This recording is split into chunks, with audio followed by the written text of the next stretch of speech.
Olá pessoal, meu nome é Mário Dias Correia Júnior e eu sou professor associado do Departamento de Ginecologia e Obstetrícia da UFMG.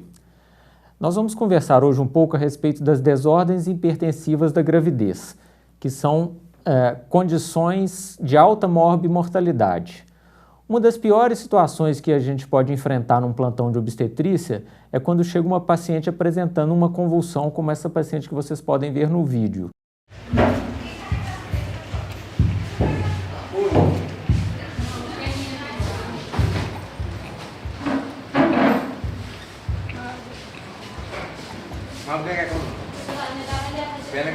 আপনি পা ছাড়েন, পা ধরে লাভ নাই। খিচুনি হওয়ার সময় কিছু করা যায় না। খিচুনি শেষ হলে আমরা দেখবো, এই যে আমি শেষ করব। A convulsão é o quadro final da pré-eclâmpsia, é o quadro que a gente chama de eclâmpsia. A pré-eclâmpsia é a presença de proteinúria numa paciente previamente normotensa, proteinúria e hipertensão numa paciente previamente normotensa, que caso a gente não tome nenhuma medida, ela acaba apresentando a convulsão, que é o fim desse quadro.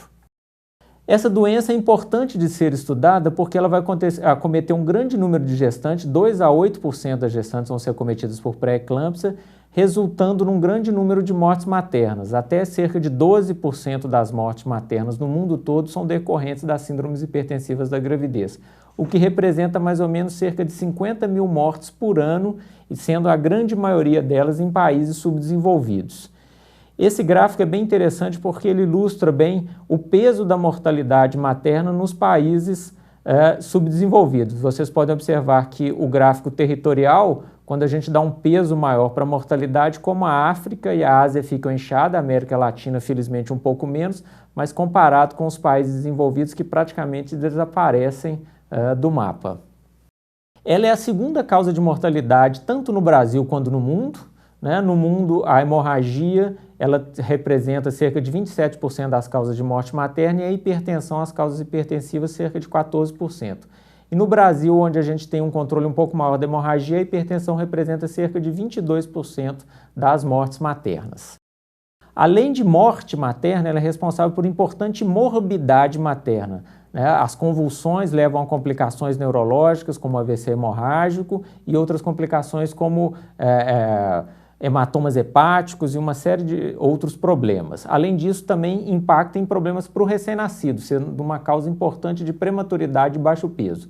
Mais ou menos 12% dos nascimentos de pequenos para a idade gestacional estão relacionados com a ocorrência das síndromes hipertensivas na gravidez. Dentro da classificação, nós vamos dividir as síndromes hipertensivas em hipertensão arterial crônica, hipertensão gestacional, pré-eclâmpsias e suas subdivisões e a pré-eclâmpsia sobreposta à hipertensão arterial crônica, isso segundo a última revisão sobre o tema publicada em 2013.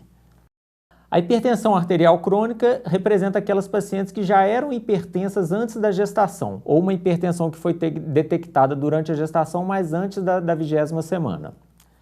Já as pacientes com hipertensão gestacional são aquelas pacientes que apresentam hipertensão nova de surgimento durante a gravidez, geralmente após a 20ª semana, mas porém sem o surgimento da proteinúria. Enquanto que na pré-eclâmpsia, além do surgimento da hipertensão após 20 semanas, as pacientes também vão apresentar a proteinúria. A pré-eclâmpsia nós podemos subdividir em pré-eclâmpsia com critérios de gravidade e sem critérios de gravidade. Nós vamos falar a respeito dos critérios de gravidade um pouco mais à frente. Como eu já havia dito, a eclâmpsia, então, é o quadro final da pré-eclâmpsia que é representado pelo surgimento de convulsões em pacientes com pré-eclâmpsia. Os critérios de gravidade são, então, uma pressão arterial maior do que 160 por 110, uma queda da plaqueta, uma plaquetopenia inferior a 100 mil unidades, elevação da creatinina maior do que 1,1 mg por decilitro, elevação das enzimas hepáticas pelo menos 2 vezes o normal, ou edema pulmonar, presença de edema pulmonar, epigastralgia ou sintomas cerebrais ou visuais. Então esses seriam os critérios da gravidade da pré-eclâmpsia. Além disso, nós ainda temos a chamada síndrome HELP, cujo nome é um acrônimo que quer dizer hemólise, elevação das enzimas hepáticas e plaquetopenia em inglês. Então hemólisis, elevated liver e low platelets, em inglês, representando também um quadro de gravidade aumentada na pré-eclâmpsia.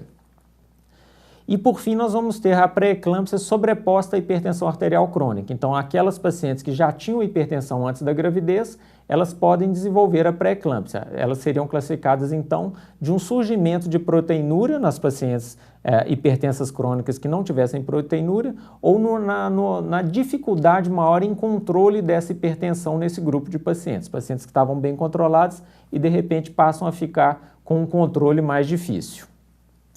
Nós vamos começar essa apresentação falando um pouco a respeito desse grupo, das pacientes que têm a hipertensão arterial crônica, que eles é um grupo representativo da nossa população, né? Hoje, a incidência da hipertensão ela aumenta com a idade, sendo que ela é em torno de 0,5% a 2% nas pacientes até 30 anos, mas chega até a 20% ou mais nas pacientes entre 30 e 40 anos. Com o aumento da idade com a qual as mulheres estão engravidando, acaba sendo mais frequente a presença de pacientes hipertensas durante a gestação. Ela é mais comum na raça negra, também isso é importante a gente notar. E como ela vai acometer cerca de 3 a 0,5% de todas as gestações, as pacientes hipertensas crônicas vão representar mais ou menos 3 a 5% de todas as gestações, nós podemos fazer uma aproximação que se em Belo Horizonte nascem mais ou menos 32 mil crianças por ano, mais ou menos 1.600 gestações vão ser provenientes de mães que eram hipertensas. E no Brasil, em torno de 150 mil gestantes por ano vão apresentar quadro de hipertensão. Na etiologia da hipertensão arterial crônica, cerca de 80 a 90% são aquela hipertensão primária, idiopática, onde a gente não identifica uma causa de base para a hipertensão. E 10 a 20% são de causas secundárias que, aí, quando for feita uma investigação, a gente vai tentar identificar essas causas. A hipertensão crônica, por si só, ela já está associada com complicações para a gestação e para a mãe. Então, a ocorrência da pré-eclâmpsia superposta ou sobreposta, ela chega até 50% dessas gestantes hipertensas crônicas. Essa complicação ela vai acometer até 50% dessas gestantes, principalmente se a hipertensão está mal controlada. Descolamento prematuro, que também é um quadro grave, pode acometer até 10% dessas pacientes hipertensas, além de todas essas outras complicações, edema, hemorragia cerebral, insuficiência renal aguda e até mesmo o óbito caso não seja controlada a hipertensão. Além disso, essas pacientes também vão ter mais complicações fetais e neonatais, vão ter uma mortalidade perinatal até 3 vezes maior do que as pacientes normotensas, vão ter a ocorrência da restrição do crescimento intrauterino de 8 a 40% das vezes e a prematuridade também quase 4 vezes maior nesse grupo de pacientes.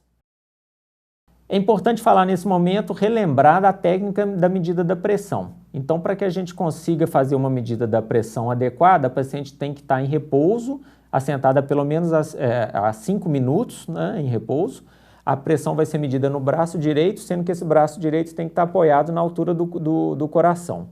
Nós vamos insuflar o manguito até cerca de 200 milímetros de mercúrio e soltando o ar lentamente e vamos determinar o primeiro e o quinto som de Korotchkov. Lembrando que para a gente dar o diagnóstico de hipertensão é importante que a gente faça pelo menos 2 medidas com intervalo de 4 horas entre essas medidas para evitar algum outro fator ambiental que pudesse estar elevando a pressão dessa paciente.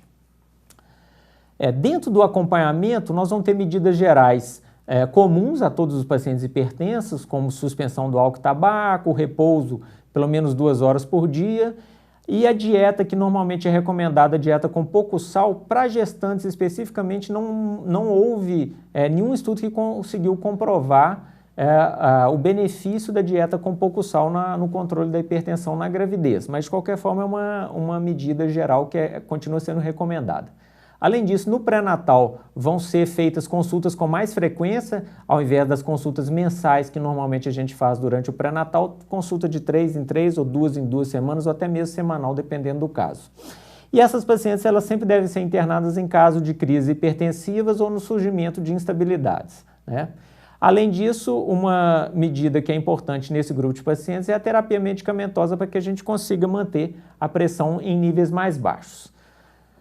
Para a terapia medicamentosa, a gente tem 2 objetivos. Então, sempre a gente vai fazer uma investigação para ver se essa paciente tem lesão de órgãos-alvos. Então, a gente vai fazer um exame de fundoscopia, vai fazer um exame de função hepática e renal e um eletrocardiograma. Se a paciente tiver alguma lesão de órgão-alvo, o objetivo é manter a pressão um pouco mais baixa, em torno de 140 por 90. Se ela não tiver, abaixo de 140 por 90, melhor dizendo, se ela não tiver lesão de órgão-alvo, a gente tolera pressões um pouco maiores, porque quando a gente abaixa a pressão demais nesse grupo de pacientes, a gente pode diminuir a perfusão placentária e prejudicar o feto. Então, na paciente que não tem lesão de órgãos-alvos, a gente tenta estabelecer um limite de pressões até 150 por 100, menor do que 150 por 100, mas não tão baixa como abaixo de 140 por 90. As principais drogas que são usadas, que são aqui no Brasil, que são as drogas mais seguras na gravidez, seria o metildopa, numa dose inicial de 250 mg 3 vezes ao dia, né, podendo chegar até uma dose máxima de 4 gramas por dia. E a nifedipina, 10 mg inicialmente 2 vezes ao dia, também podendo atingir até uma dose máxima de 120 mg por dia. Mas isso é uma avaliação que fica mais a cargo do especialista, que nós vamos nos ater mais nos aspectos básicos dessa doença mesmo.